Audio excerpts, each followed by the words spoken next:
Breaking news out of Southern California. A family trapped inside their own home. A man armed with a machete, children hiding upstairs, police surrounding the building. What started as a family crisis turned into a high-tension hostage situation in one of America's safest cities. 4 hostages have been rescued, but the danger is not completely over. What exactly happened inside that Irvine condo? How did police respond? And what is happening right now? Here is the full story. A shocking and intense hostage situation unfolded Wednesday afternoon in Irvine, California, a city widely known for its quiet neighborhoods and low crime rates. According to the Irvine Police Department, a man armed with a machete held members of his own family captive inside their condominium.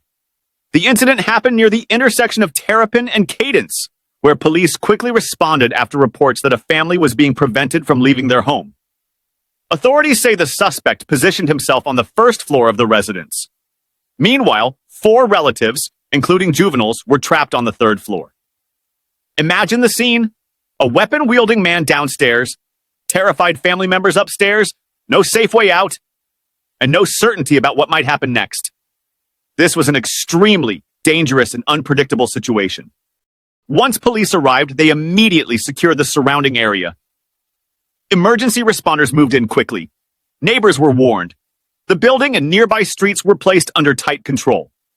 Law enforcement's top priority was clear: protect the hostages and prevent violence.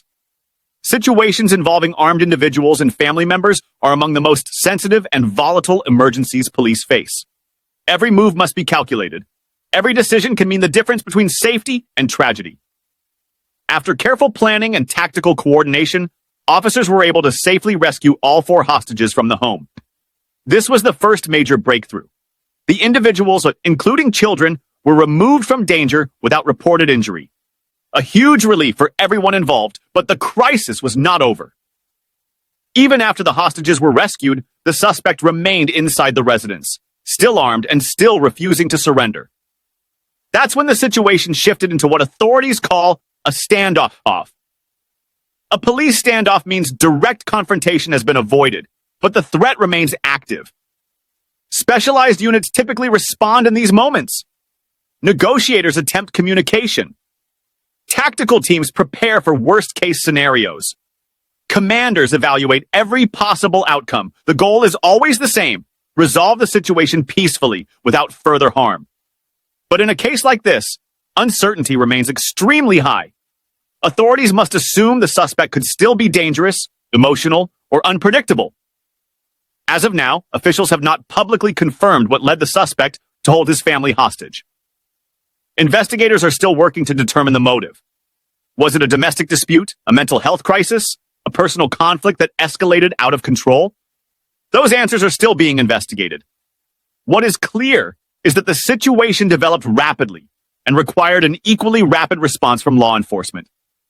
Residents in the surroundings of the neighborhood watched as emergency vehicles filled the streets, police lights flashing, officers moving strategically, tension hanging in the air.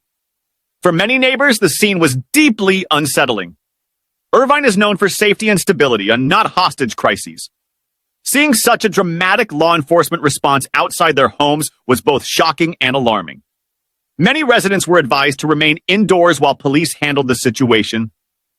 The successful rescue of the 4 hostages, especially the juveniles, is being seen as a critical and positive outcome. But until the suspect